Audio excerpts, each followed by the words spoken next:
Happy New Year, everyone! The calendar has turned. I am full of cautious optimism.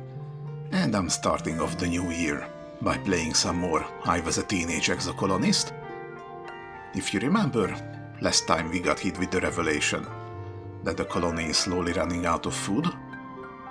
So we might have to go out and do something about it. And as we were out foraging, we actually found the final stage of the shimmer. And it was not pretty. We almost died from spore inhalation in the process. But everything is fine, let's say. And now we have a Vertumnalia festival. Let's hope this isn't gonna be our last one. It's time for Vertumnalia, the yearly midsummer celebration when the colony gives thanks for its good fortune. Well, we already know that we're not gonna have a feast this time.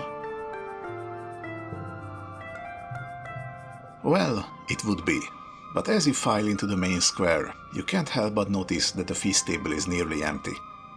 Yeah, understandably. What Anne lacked in resources, she made up with care. The dishes are lovingly plated. Soy cakes glisten, steam rises from buns stuffed with mince, and there are great pictures of vegetable broth rendered out from even the most inedible food scraps.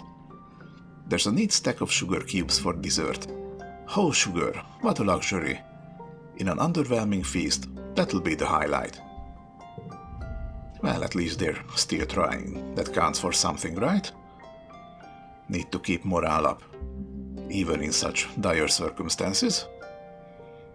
And I still think, at least for this year, we could have stuck to the pixie beans, at least for the adults.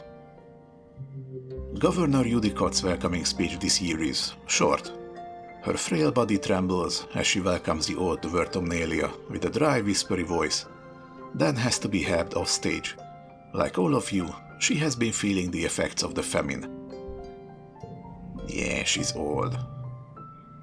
She's not gonna last too much longer if this keeps up. Everyone clears away the chairs for the annual competition. Which one do you participate in this year? Well, it looks like the stakes are gradually increasing. We can do neither the talent show nor the science fair. Question is, do I go with the pentathlon? Or do I just stay out of it? I am currently injured, so that would be an excuse that I can make. But I do like these champion cards. Let's see if I still got it. Com adds something new every year, but no one's really at their best given the rationing. Running around sweating in the hot suns seems like a luxury nobody can afford, even you energetic kids. The spectators listlessly wave fans as Com announces that this year's edition will be thumb wrestling. Last 30 seconds against Com or get a time penalty. Okay. Anemone's face falls. No fair, she exclaims. Com's the ship-wide thumb wrestling champion. He talks about it all the time. He's the worst. Com just shrugs and blows his whistle for you to get into position. Well, obviously he's gonna take it easy on us. In the spirit of the festival. Okay, 5 kudos, if total equals goal. Let's see what the super goal is first, then we'll talk. Okay, and the super goal is +1 toughness. Yeah, I wouldn't mind getting those back. Thankfully we didn't lose the perk when we lost that toughness. This is good enough.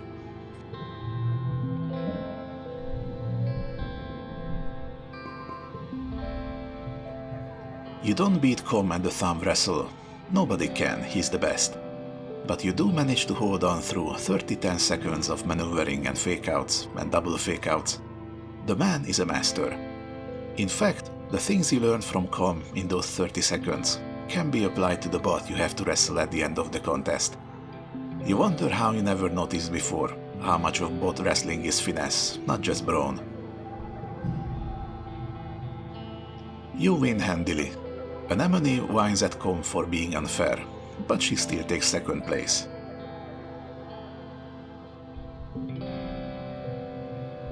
After the festivities, the whole colony takes a few days off for a break. Well, except for geoponics, and the foragers, and the kitchens, and everyone who uses the break from their usual work to help out in the places that didn't close. Okay, it's not really a break, but you try to take it easy anyway. Yeah, pretty hard to stay festive when we're about to starve, but it's important to try.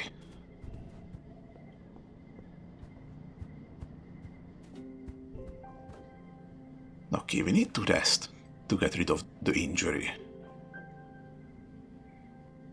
And we're also starving, so basically any physical activity is out of the question. So even though we could go out to forage, we personally might not gain as much, but we do have an option here with xenobotany.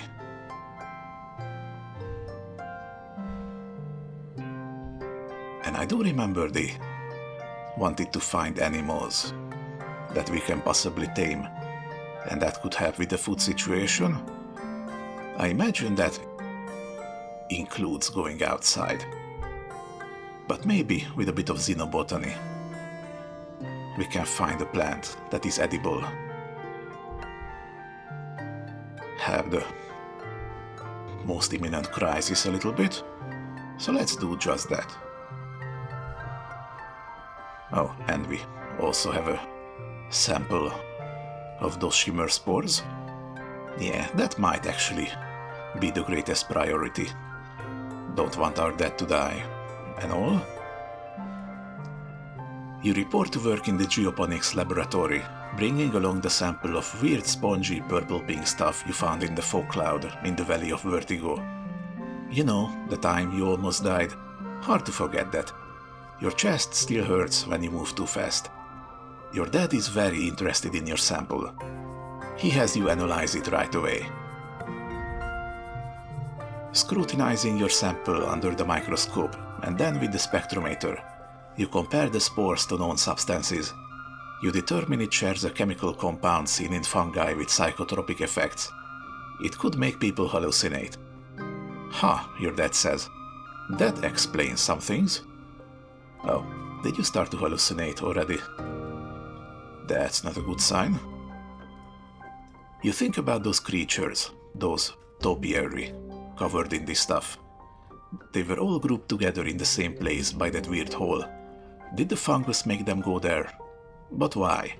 And also, if you remember, there was something like the sound of machinery coming from the hole. Didn't go down there, cause I probably wouldn't have survived. But it is a mystery that we're gonna have to uncover at some point. Take a look at these, your dad says, sending you an archive on your holopalm. He's kept detailed records of the air quality, humidity and temperature, spanning back almost to the day you landed here. There are even some actual air samples, preserved in vacuum-sealed tubes. Oh, that's good thinking. You take a look and, sure enough, the spores are always present in the air here, and get much worse during pollen. Wait, could this be what makes your dad sick every year? Is he trying to colonize him like those creatures? Well, I thought that was plenty obvious at this point. You remember the chief engineer saying that she believed the shimmer was caused by some sort of fungus. Could this be it? Yes, it could. Looking for a way to neutralize it, you hit the archives again. +1 cure. We're getting there. You work at it for a few days, but identifying a compound and noticing a pattern is one thing. For the heavy science, you need help from Dr. Instance. This is strong work, Instance says, scrolling through your findings on her holopalm. You say you gathered this sample yourself. That's impressive for someone your age. Okay, just a tiny bit of question here. Did we actually bother to ping that location so the other explorers could go and take more samples, if need be? Because we were kinda alone out there. She summons Tang to join you. Please get Tangent up to date on your research, she says. She'll take it from here. She has more of a mind for these things. Sensing the shift in power balance, Tang blanches and looks at you apologetically. Okay, well, it is an established fact that we are not the best when it comes to mental activity. Oh, we're pretty close to having another biology perk.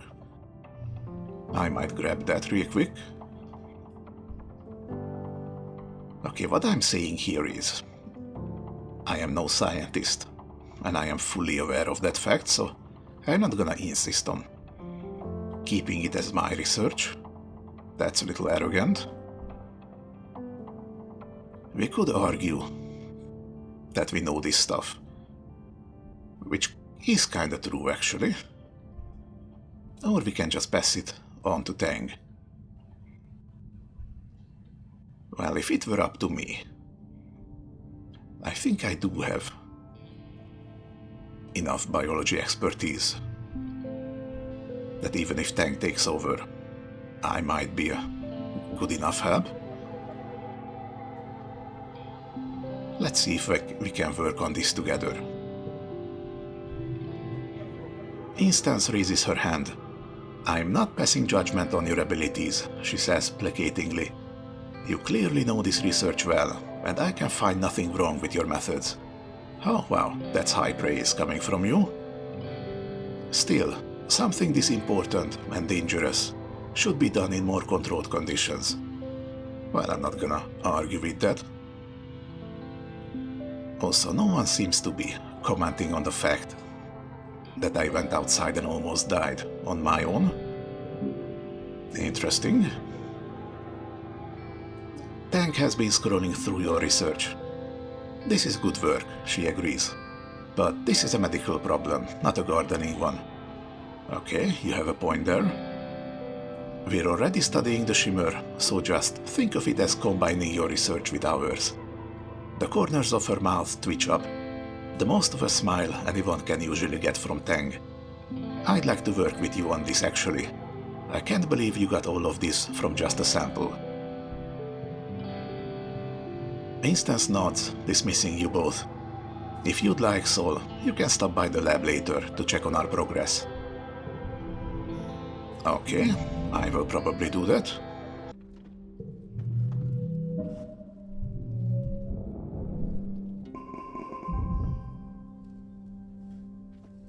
Okay, 3 points away. Almost there. Oh, and because we're popular, all our earnings are doubled.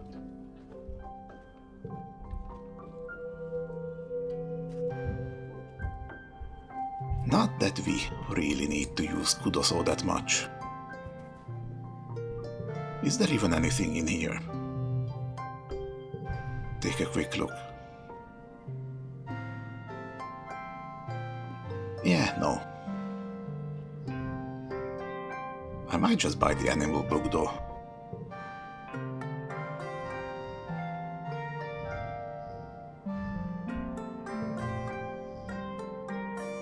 +1 to flushes. We are kinda working on a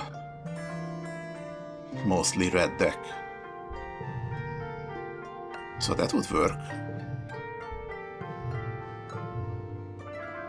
Maybe the depot updates every year. I don't know.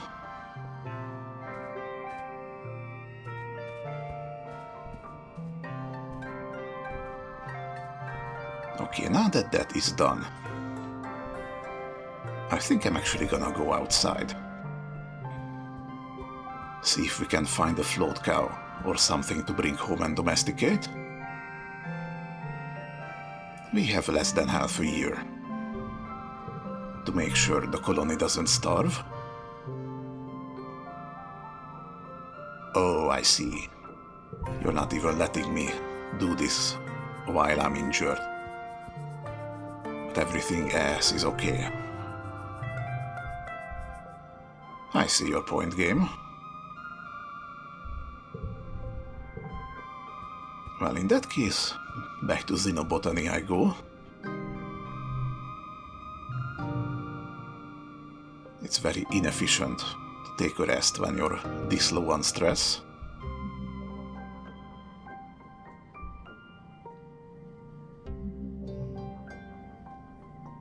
Okay, if we are good, we can knock this out. No matter what you do, you can't get water from a stone. There's no way to genetically engineer the food you already have to make it magically more nutritious. Maybe if you had more time, maybe if you got out there with the foragers and actually brought back more food to study, you might be able to make a difference. Ah, okay, game. So you're telling me that what I was planning to do is actually the correct course of action? Thank you.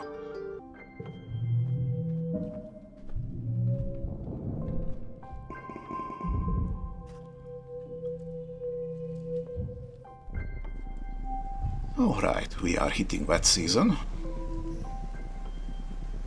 And the new biology perk. Collectibles respawn faster and more slots are filled. Which actually synergizes extremely well with our max level perception. Which allows us to go completely around the map and just collect everything. Yet another thing the game is using to tell me that I should be going out there. Alright then. So that's what we're gonna do. I'm gonna spend this month relaxing. The next one going out. And maybe the final month of that relaxing again. Because Glow is coming up, and those are usually stressful events. The mood in geoponics is tense.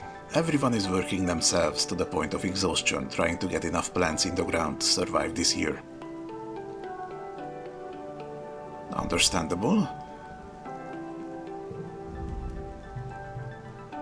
Oh, increasing the bond with our little pet.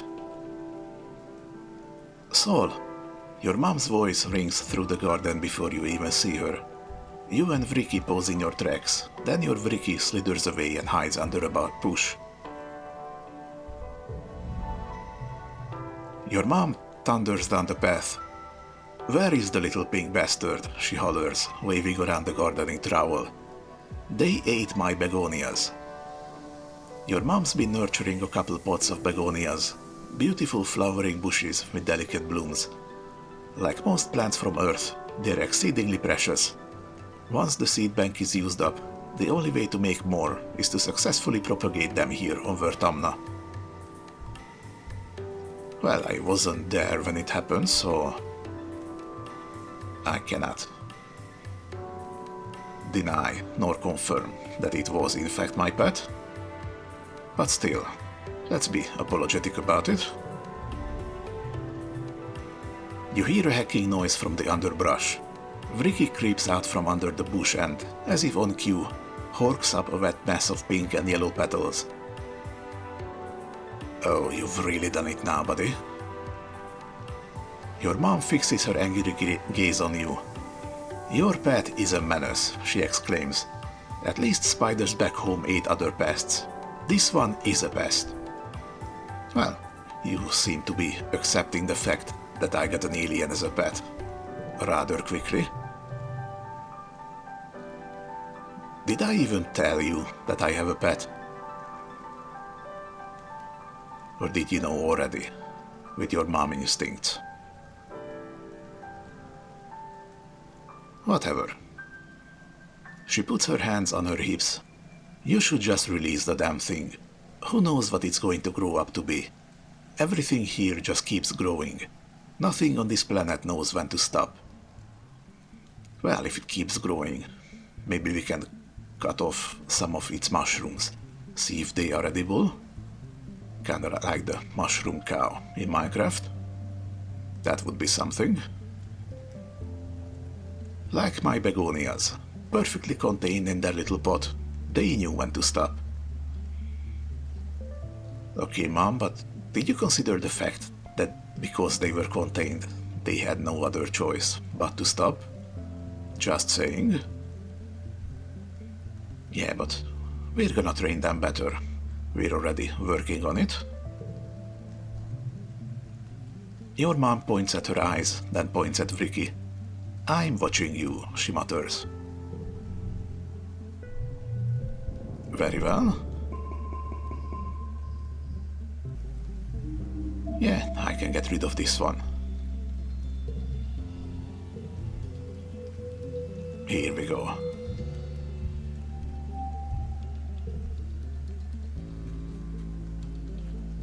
We arrived at Midwet, in the Midwest. And with no one else having anything urgent.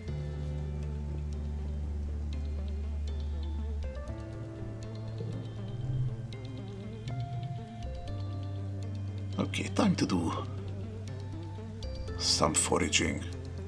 No, it actually tells you, look. Explore nearby. It only tells we have events. The plains have 8 collectibles. And the valley doesn't have any. But the events might hold something that we can use.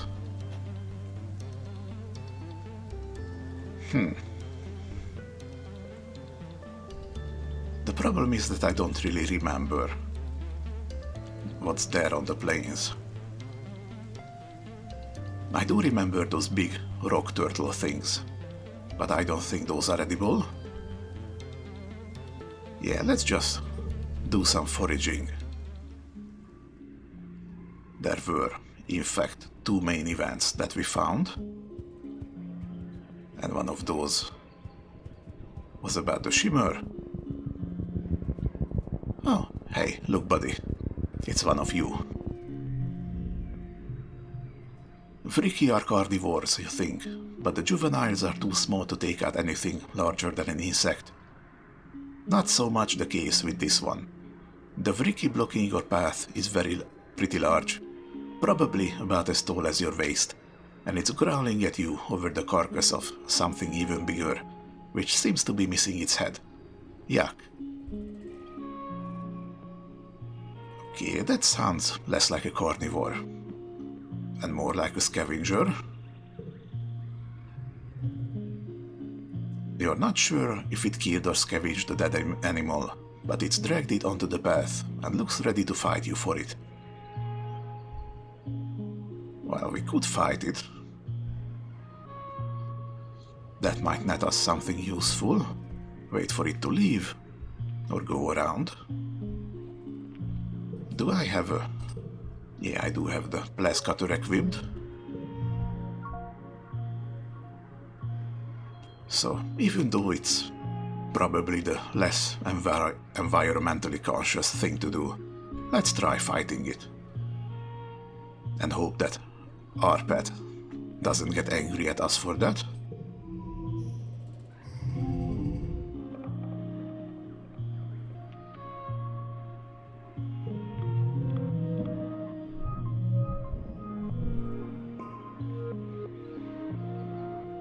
Yeah, we're not gaining too much, physical-wise, as long as we're starving.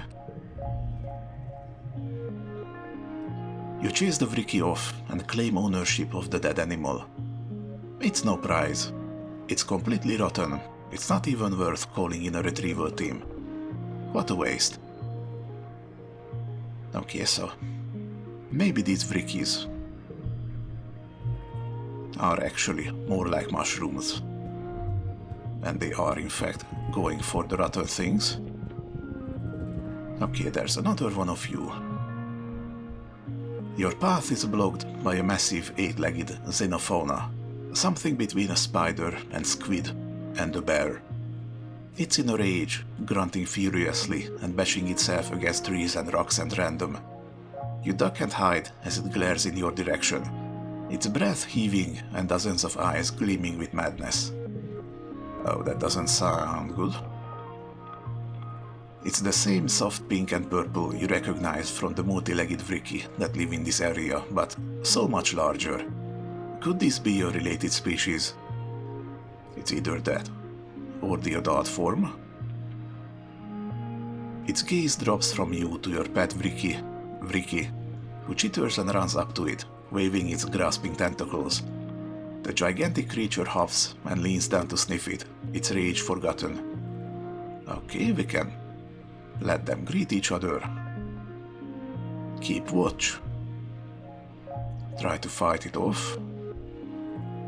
If we had empathy, we could sing to it.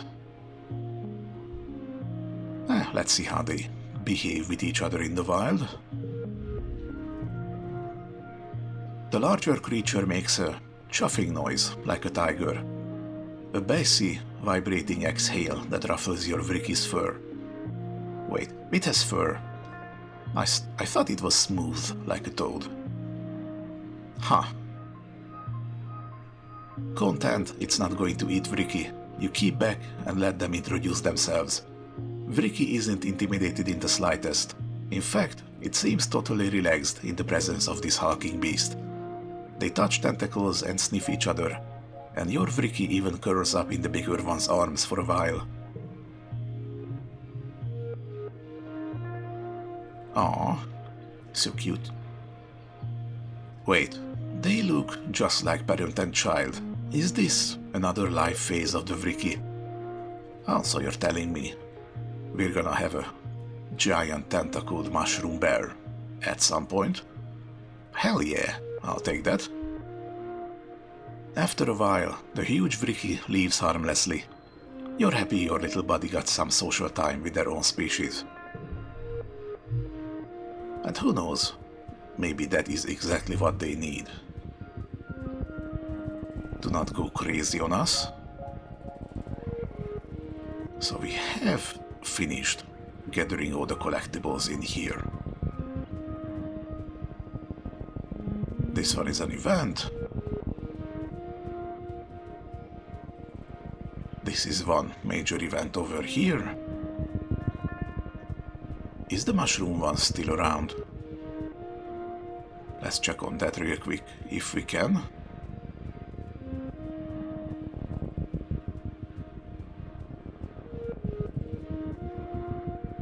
Nope, it got replaced with the exit.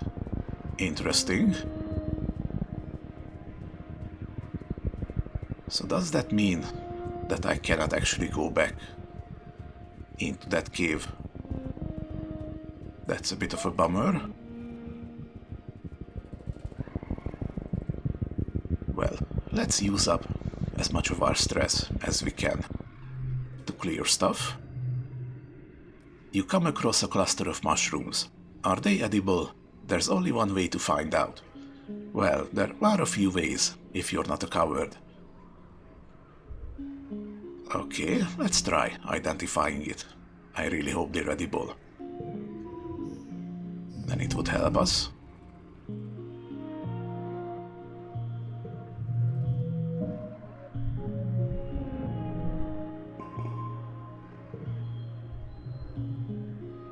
Oh, hooray, we got +1 colony food. That can only be a good thing. Would be nice if we got a little UI confirmation whether what we find is good enough. But that's just the gamer in me talking. I actually kind of like from a narrative standpoint. That we get these little notifications and we don't actually know how much we are helping, if at all. You're able to determine that these mushrooms are edible. You fill your basket with big chunks of tasty fungus. Utopia is pleased with your haul. Great work. Awesome. Plus, mushrooms are definitely easier to propagate than regular plants. Okay, what is this? You come out of the trees into a large grassy clearing. In the middle is a, well, you can only describe it as a pedestal. In the middle of a cradle of flowers sits a massive egg, easily larger than any egg you've seen before. It's white with red flecks, and it's just sitting here in the middle of the empty clearing, totally unprotected. Yeah, that's either a trap or the nest of something that's big enough that it doesn't actually have to care about hiding its nest. So I'm not gonna touch it. You find a healthy blab bush and harvest some of the leaves to bring back to the colony. Utopia's beyond excited when she sees your haul. "Oh, Blab," she cries, shoving her hands right into the basket of rustling leaves. "Sol, you're a boy after my own heart." She pops a leaf in her mouth and chews on it, then shudders happily. "Whew," she cries. "That'll perk you up, but good. Aunt Anne brews a heck of a cup with the stuff, but me, I prefer it raw." Yeah, blab leaf is kinda like tobacco.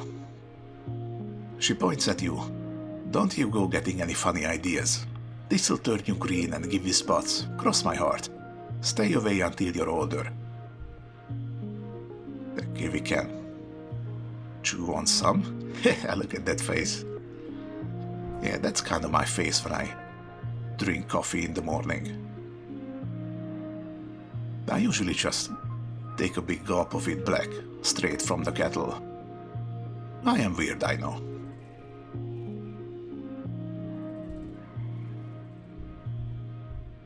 I actually kinda like this card.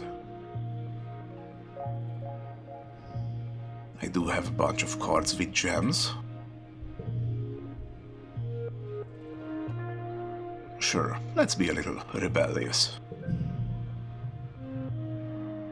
Ugh, just because Utopia was born on Earth, she thinks she's an adult just like the rest of them. She's closer to your age than to all of the other adults. What does she know anyway? You wait until Utopia leaves, then shove a leaf into your mouth.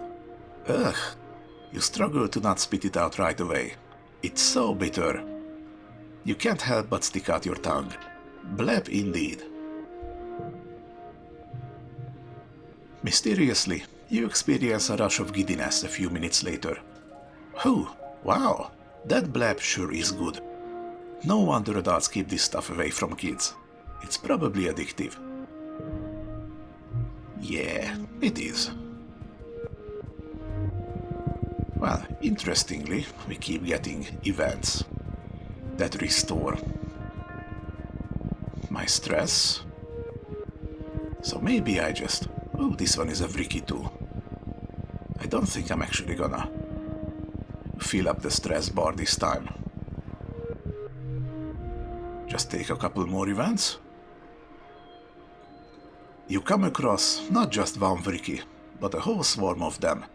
Mostly just baby ones, about the size of your head. Oh wow, those really are tiny. They're all amassed around a massive tree, scurrying up and down the trunk. When you can see the tree itself under the swarm, you notice it's the same pale pink as the baby Vricky. Its tentacle-like roots meander a fairly large distance before plunging into the ground. When the Vricky see you approach, they get agitated, and they look hungry. Definitely hungry. Like dozens of hungry, grapefruit-sized furry pink spiders. Okay, now are they grapefruit-sized, or the size of your head? Because those two are quite different metrics. But I do agree, it's the stuff of nightmares.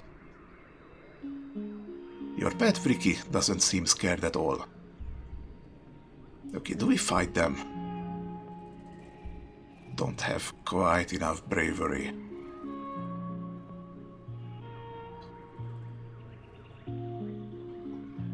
Wow, my gamer curse strikes again. We are exactly one bravery short from not doing a confrontation here. Yeah, I don't really want to fight them. They're probably just protective of their elder, or whatever it is.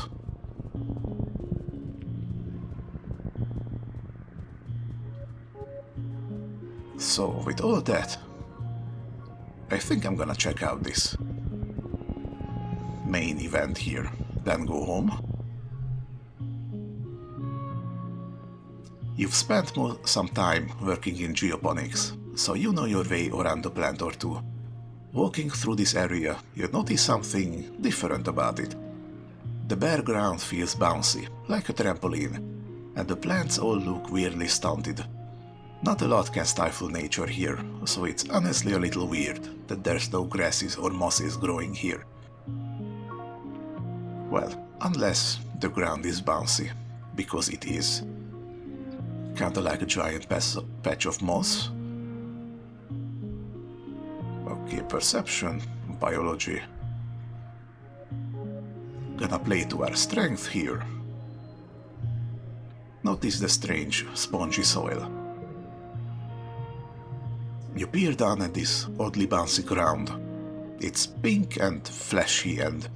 wait, is it even ground? You kneel and take a closer look. More like a kind of dense moss, or coral maybe. You press a hand into the moist, squashy substance. It smells sweet and starchy, like cake. It blankets the ground here in a thick, sponge-like layer, swallowing up everything it touches. Gross, but it smells so good. You dig a large chunk of the sponge cake up to bring to geoponics. Further analysis is needed, but you have a good feeling about this one. Okay, if you say so. So now we have both some edible fungus and some sponge cake, as you call it. Let's bring it back. See if there is anything we can do with that. Let's go home now. Again, not the most efficient use of our time. But we got stuff to do.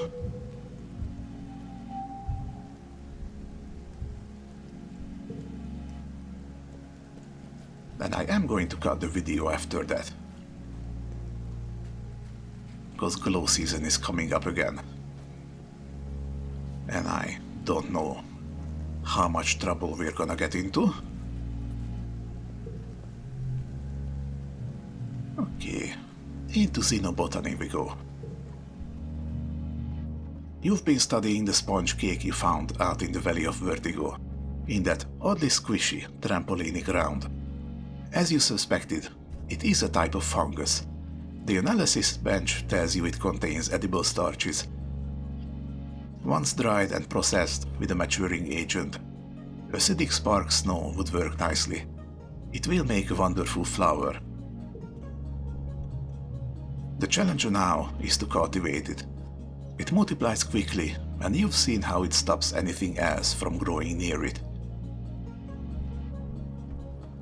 Yeah, I will definitely not plant some in secret. That is a disaster waiting to happen. That or someone else from geoponics will dig it up, because they don't know what it is. So let's ask our mom for a suitable field first. No, absolutely not, she says before you even open your mouth. Get that out of here before it contaminates the crops. We all know how the pixie bean experiment turned out, she says. I know you've studied this sponge cake, but I'm still not sure about it. Well, Mom, You are not sure about anything lately? Yeah, I'm sure this is safe. At least. In the immediate future. We don't even know how much time it takes to grow after all.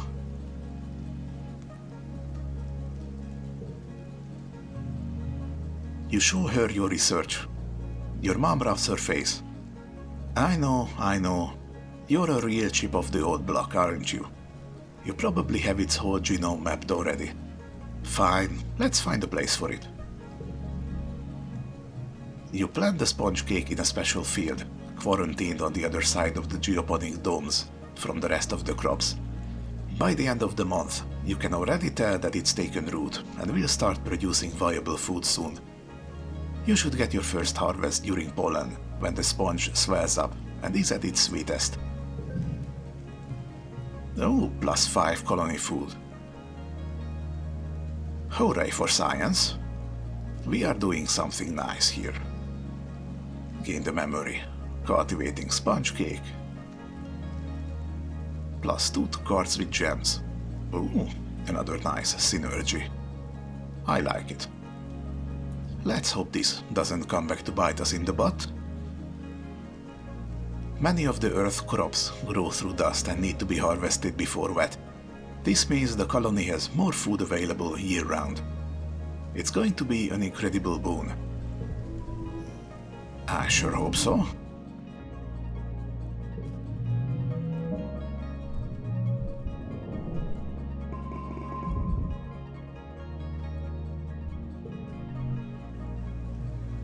It's been 3 seasons of heavy food rationing, getting more and more strict as the year dragged on and the fields continued to struggle. You've been wasting away. You all have. It's not just the lack of calories. There just aren't enough vitamins and good stuff in the food you are eating. Your muscles ache all the time. Sometimes you feel strangely euphoric, filled with inexplicable energy. But often it feels like there are weights tied to your shoulders, pulling you down. You're tougher than most, but you still have trouble sleeping, despite being tired all the time. You spend the whole day in a dazed fog. At least, you hardly feel the hunger now. That's not a good sign.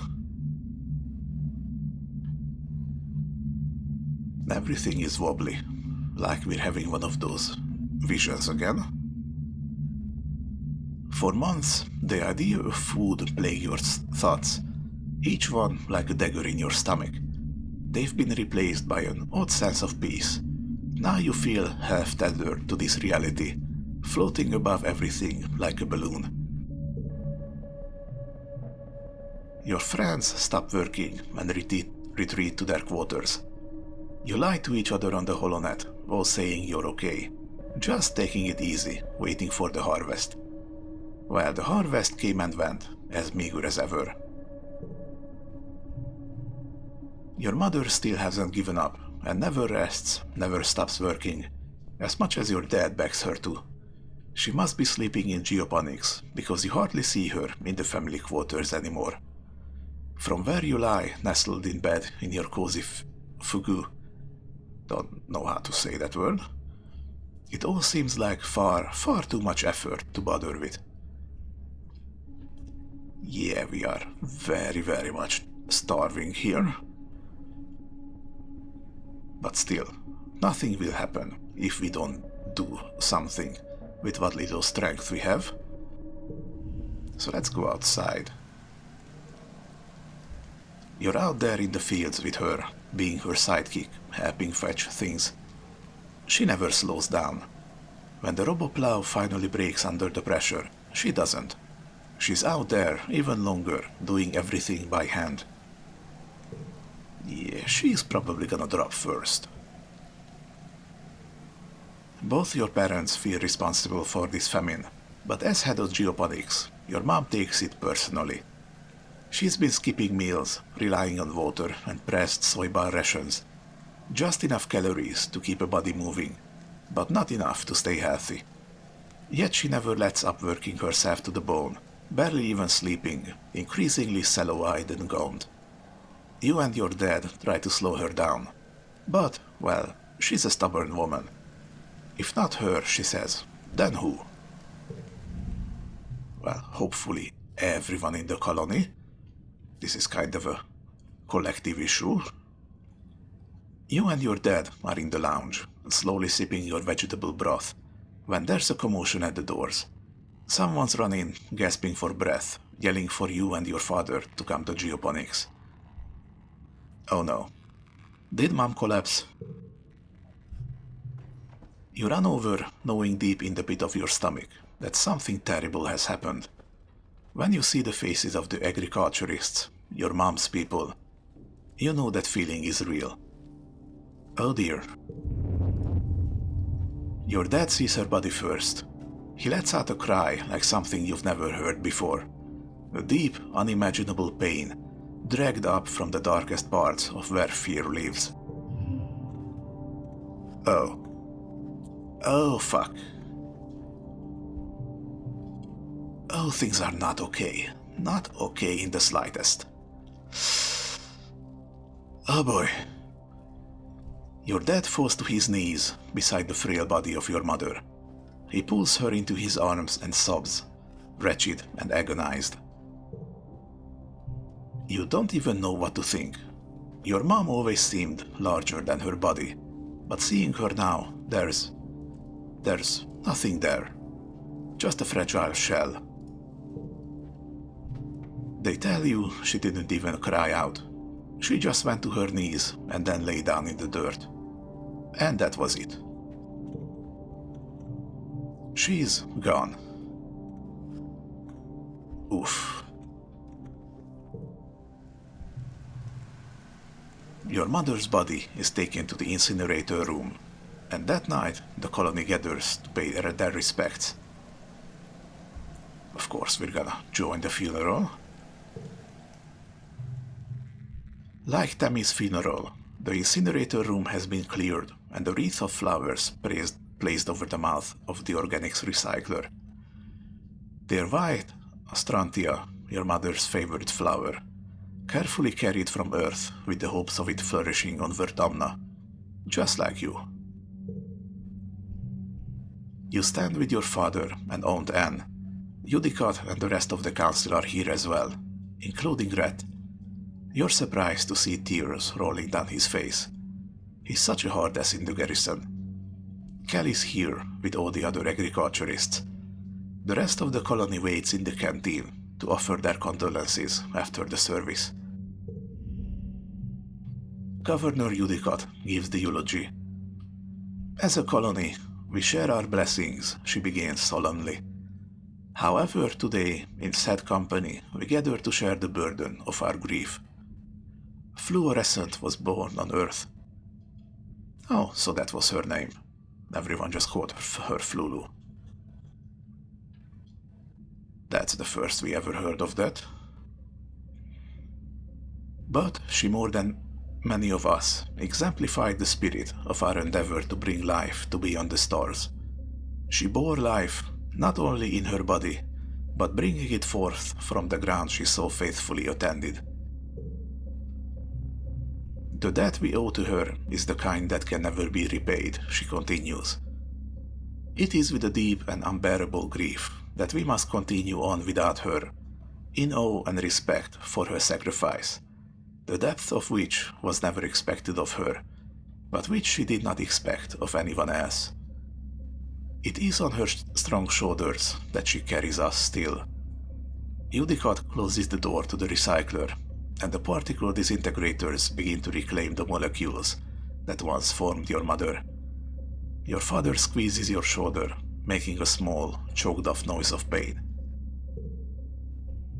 Yeah. As a community, we remember Fluorescent. As a community, we return her body to the soil that nourishes us.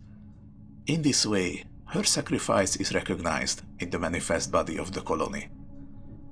The ceremony is adjourned to the canteen, where a somber wake is held in your mother's memory. There isn't enough food to dull the emotions, and your empty stomach only reminds you of her unfinished work. Your father is the new head of geoponics. In a few hours, he receives your mother's remains so that he can add them to the colony's precious supply of brown soil from Earth. You touch the cool lid of the container, marveling that your mother could fit in such a small box. You don't have to be okay, your dad says quietly. His voice is thick with emotion. I know I'm not. I have to keep going where she left off, but if you can, you should take some time off. Yeah, some people do need to work through grief and stress. But I am already fully stressed as it is. So kinda reluctantly, I think I'm gonna have to take this month off. And right before blow season, no less.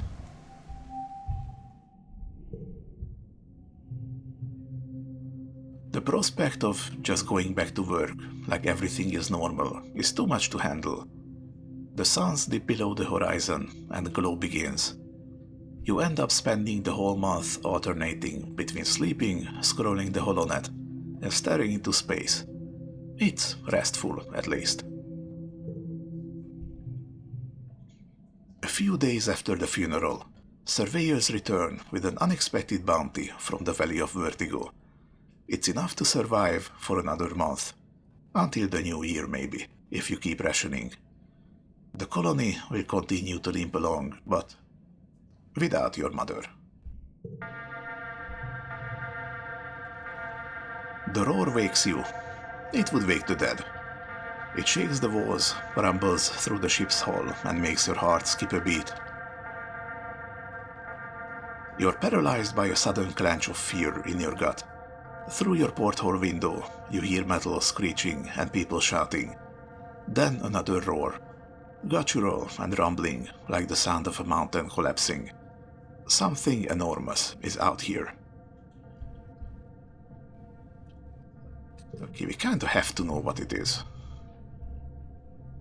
You don't know what gives you the courage, but you run out to the fields to face the horrible creature face to Holy shit, what the fuck is that? It has no face. It's terrifying.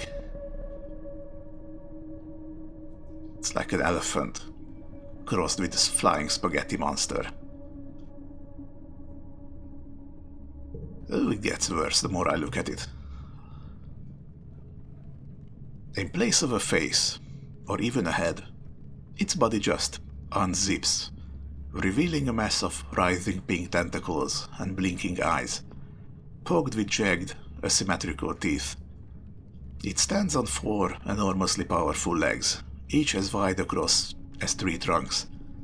Clinging to its back and its thick, slug-like tail are clumps of lichen. Lichen? However you say that word. That glow faintly in the night. The creature is nearly twice the height of a greenhouse. It's standing on top of a flattened one, the wreckage of lettuce and plants all around.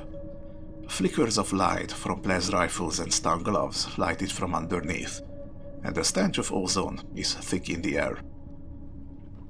I think they would have better luck aiming at the tentacles and the eyes up here.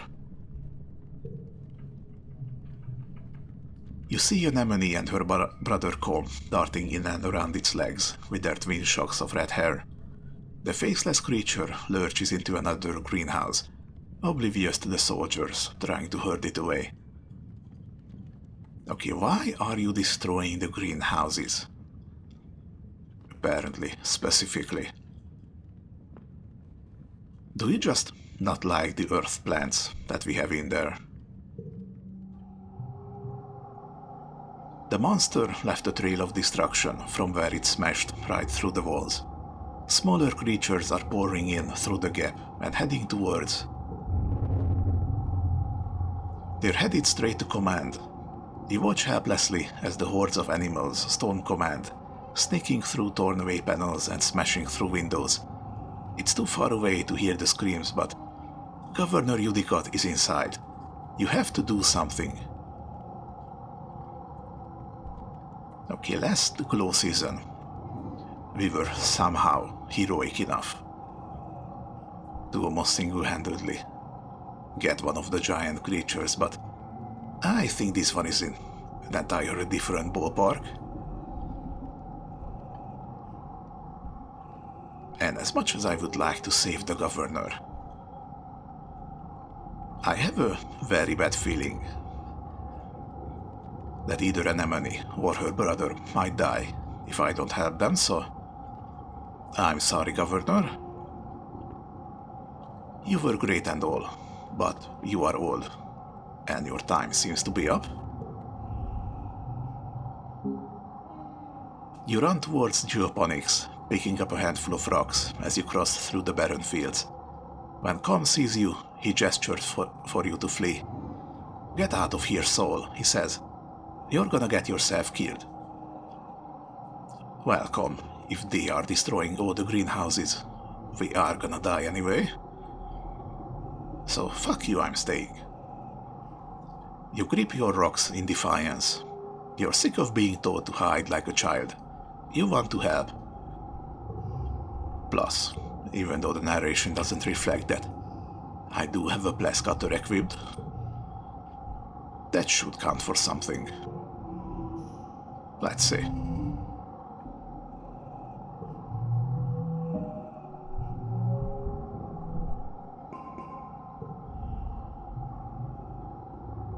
You try your hardest, but even with the full force of the defense squad, you can barely keep it contained near the farms.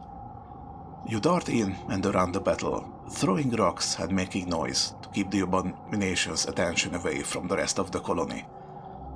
Its tentacles whip around, slapping the ground and knocking into people, picking them up and throwing their helpless bodies like dolls, only to be crushed under its massive trunk-like feet.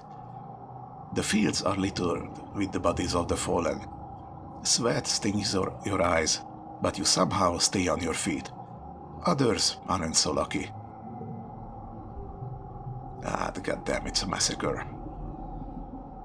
"Saul, watch out," Com cries out, and you look up just in time to dodge the wet slap of a tentacle, tripping over a body and sprawling to the dirt yourself. The Faceless makes a horrible noise from deep inside its crow, flecking you with spittle as your guts liquefy from the near miss. You're close enough to feel the sick heat radiating off of it. It doesn't have a face, but you realize with horror that it sees you. The beam of a plas rifle arcs over your head, and the Faceless roars again and turns its terrible attention to Com. "Oh buddy, please don't be a hero." You scream and uselessly cover your head as it lumbers over you. As you scramble to your feet, you see Com go flying through the air. He lands a few meters away with a sickeningly wet crunch. Oh, this is not our year. Oh fuck. Anemone cries in horror as she runs to Com's side, but it's too late. His body is bent at an unnatural angle, his eyes open and his face frozen in stupefied terror. He looks unreal. Like a wax mannequin, he's just gone. Like that. Anemone lets out a primal scream of pain, and you can see the thought ignite in her mind, contorting her face with ugly fury as she stands up to launch herself at the Faceless again.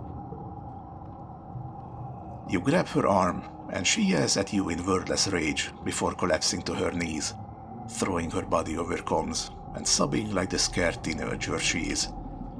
You can only stand and watch. Oh, poor baby. You hear a colossal cracking noise and look up to see the Faceless stumble towards the stratospheric. With a roar that shakes your very molecules, it loses its balance for the last time and falls onto the ship. Metal screams as the ship buckles and gives way. Whole pieces of the quarter's wing shear off as your home opens like a tin can, spilling its contents into the square. The strato lurches, then collapses under the creature's weight. The abomination is slain. But as wails of grief join the whimpers of the dying, you have to wonder, at what cost? Yeah. We weren't fucking ready for all of this. Everything just hit us, all at once. The Council calls an all-colony meeting to face the aftermath of the attack. In the oppressive gloom of Glow, you gather near engineering with the other survivors. It's one of the few buildings still standing. The corpse of the Faceless still sits in the caved-in wreckage of the Stratospheric, spilling its flaccid pink tentacles from its horrible zipper-toothed maw. It's already beginning to stink.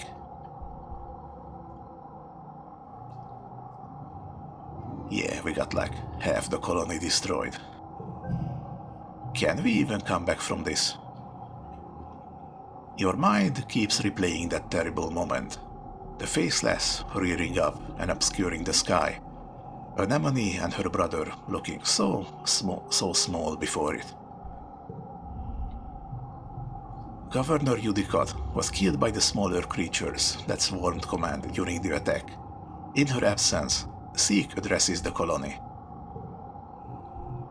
The Council acknowledges the bravery of the defense squad, citing their heroism in finally taking down the Faceless. Geoponics is gone, the greenhouse is destroyed, and fields trampled. After a year of suffering, starving, and only barely scraping by, you're not just back where you started. It's even worse. Everything your mom sacrificed herself for, gone in one night. The entire front half of the Stratospheric has been destroyed. The living quarters, the canteen, the garrison, the lounge, even the crash. It's all gone. It's only by some stroke of luck that people hiding in the crash weren't all killed. Oh, so you're saying some of them were. Oh boy. Seek solemnly reads the names of those who lost their lives. Too many, including Governor Udicott. You all stand for a moment of silence. You feel the weight of loss like a blow to your chest. Anemone and her family cry out when her brother Com's name is called, and their quiet sobbing continues through the silence. With the living quarters destroyed, everyone moves into the engineering wing for shelter. You're crowded into the classroom with other families. The adults try to make it seem like a sleepover, but you're all still so shaken. Anemone cries about her brother and screams at anyone who tries to comfort her. Eventually, you just ignore her grief, as painful as it is to hear her sobbing at night. You feel like you've been awake for days, and you'll never fully sleep again. You try, but you keep jerking awake, crying out in fear. Eventually, you fall asleep sitting up, held in your father's arms. Your sleep is fitful, but mercifully dreamless.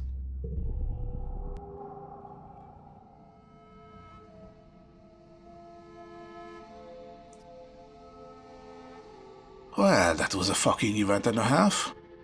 I really did not expect everything to come crashing down. And just when we appear to have solved the food crisis, we lose so many people.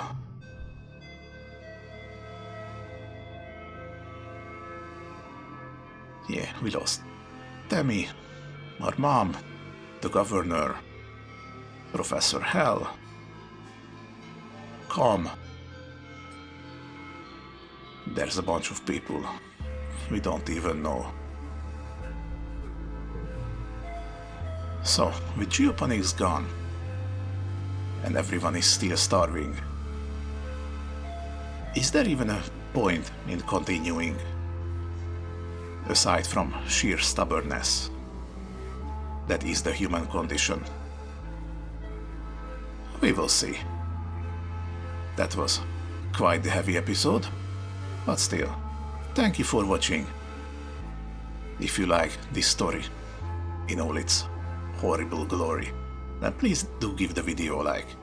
Really helps me with the algorithm. And as always, I hope to see you in the next one. But until then, take care of yourselves, don't inhale the spores, and have a nice day.